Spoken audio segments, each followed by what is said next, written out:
දැන් මෙයා තමුසේගේ පියාණන්. මෙයාගේ තාත්තා වෙන්නේ කොහොමද? මෙයා තමුසේගේ තාත්තද මෙයා? කොහොමද එහෙම වෙන්නේ? මොකන්ද මේක තියෙන්නේ? මේකනේ සර් මේ පැටලෙවිල්ල. මගේ පියා කිව්වේ මගේ මේ පියදාස මේ මගේ කොළුවා. ගෙදරට ඉතින් කවුරුත් ආදරයට කියන්නේ පියා කියලා. ඒකයි මෙතන ප්‍රශ්නේ. මෙයාගේ නම පියදාස. පියදාස. එතකොට මේ අර ගෙදරට ආදරයට පියා කියන්නේ ඈ? එහෙමයි. මම මේ හරියට දැක්ක දැන් මේ මෙයා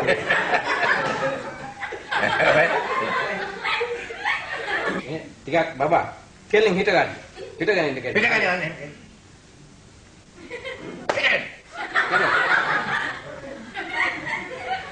නෑ මේක කෙවිටි අරන් ළමයි බෑ ගහන්න දෙප ළමයින්ට ඉස්සර මමයින්ට හොඳට කතා කරන්න ඕන බබා කෙලින් ඉන්න හරියට නිකන් අත් දෙක මෙහෙම හොඳට තියාගන්න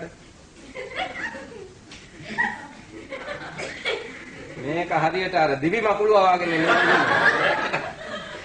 ඒක තමයි ඒක තමයි. එහෙම නිකන් හිට ගන්න හරියට කෙලින් මෙහෙම ඉන්න. තමයි අපි ඉන්නා වගේ නිකන් අද්දක. මිනිස්සෙක් වගේ හිට ගන්නකො.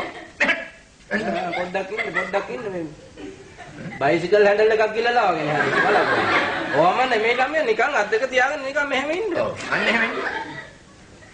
අයියෝ එහෙම ඉන්න හරියට හිට ගන්නවත් දන්නේ නැහැ. මම මේ බැලුවේ මෙයාට මේ මොනවද මෙයාට කන්න දෙන්නේ නේද? මම ටිකක් මිනිහත් එක්ක කන්න ඕනේ කන්න. බබා මොනවද වැඩියෙන්ම කන්න ආස? පොන්නක්.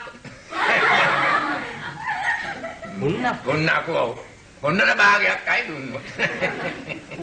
පුන්නක්කු මෙයා හැබැයි පුන්නක්කු නම් මිනිහට ඇඟට අල්ලලා තියෙන බව පේනවා වලක්. බඩේම අලගෙඩිය වගේ ඉන්නේ ඒක තමයි පුන්නක්කු කාර. පුන්නක්කු කන්න එපා. කොහෙන්ද බබාට පුන්නක්කු හම්බෙන්නේ? මම හරකටනේ මහත්තයෝගේ.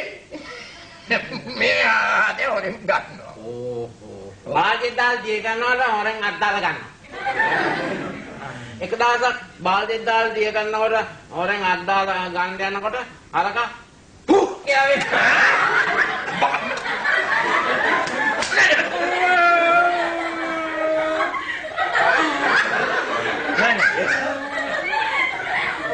බලන්න මුං හැරි. දැන් මෙයා මේ මොකද මෙයා ඉස්කෝල් දැන් මේ ඉගෙන ගන්න එන්න හොර. එතන කැලේ පනින්නේ මොකද? හොර කියන්නේ මහත්කව එක ලෙඩක් නෙමෙයි. එක දාට එක ලෙඩක් කියනවා තවත් දාකට තව ලෙඩක් කියනවා මොකක් හරි ලෙඩක් කියලා නෑ. ඔව් වාඩි පොඩ්ඩක් වාඩි වෙන්න. එහෙමයි. අවශ්‍ය. දැන් බබා හැමදාම ඉස්කෝලේ එන්න ඕනේ නේද? ඉතින් ඉගෙන ගන්න ගත්තට පස්සේ මේ ස්ථානේ මොහොම හොඳට උගන්වනවා අපි. හොඳට හැමදාම ඉස්කෝලේ එන්න ඕනේ මම හැමදාම ටොපි එකක් දෙනවා. ඉස්කෝලේ එනවා. මට කන් ඇන්නේ. දැන් අකුල ඇතුළේ. මොකක් හරි ලෙඩක්? ඉංග්‍රීසි මතක් වලත් ලෙඩක්. හැමදාම එන්න බෑ අකුල් කන අකුල් වැටෙනවා. මොකක් හරි නෑ ඒ ළමයා නිකන් කියන්නේ නෑ මොකක් හරි මෙයාගේ ඇති මේ අසනීපයක් වාගේ ඇති ඉතින් පොඩි උන්නේ දෙන්නේ නැද්ද ඉතින් ආව මේ වේ අගයක් තේරෙන්නේ නැහැ නේ උගන්නන්න එකේ වටිනාකම ඉංග්‍රීසි වල එහෙමයි මේ බබාට මම හැමදාම ටොපි එකක් දෙනවා හැමදාම එන්න ඕනේ ඉස්කෝලේ ඔව් ටොපි එකක් හැමදාම දෙන්නම් මම ආවම මම දෙන්නම් ඒක හැමදාම ඉස්කෝලේ ටිකයිනේ ඇන්නේ මට ටිකයි ඔන්න ඒක තමයි ඔය ලෙඩක් ටිකක් ඇහුණද මොකද්ද දැන් බබාට ඇහුනේ මෙතන හැමදාම ටොපි එකක් දෙන්නම් කියලා. ඒක තමයි උගේ වාසියට තමයි ඇහෙන්නේ. ටොපි එකක් දෙන්නම් කියන එක ඇහුණා. දැන් බබාට ඇහුනේ නැත්තේ මොකද්ද? හැමදාම ඉස්කෝලේ යන්න කියන එක අහන්නේ. කොහොම තමයි කියලා. ඒව ඇහෙන්නේ.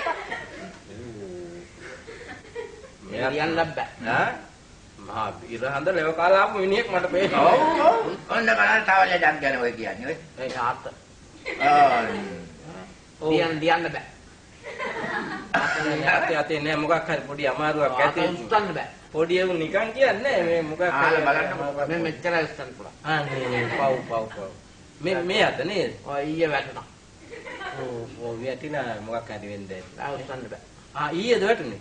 ඊයේ ඉඳලා දැන් මේක උස්සන්න බෑ. බෑ. කොහොම තමයි වෙන්නේ? කලින් කොච්චර උස්සන්න පුළුවන්ද? කලින් වක් ඉස්සුවා. දැන් උස්සන්න බෑ මේ.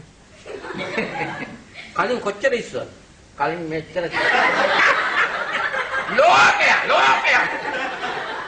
කිව්වද? ඕක තමයි. දැන් මාස්ටර්ට තේරුණාද මිනිහා කවුද? ආ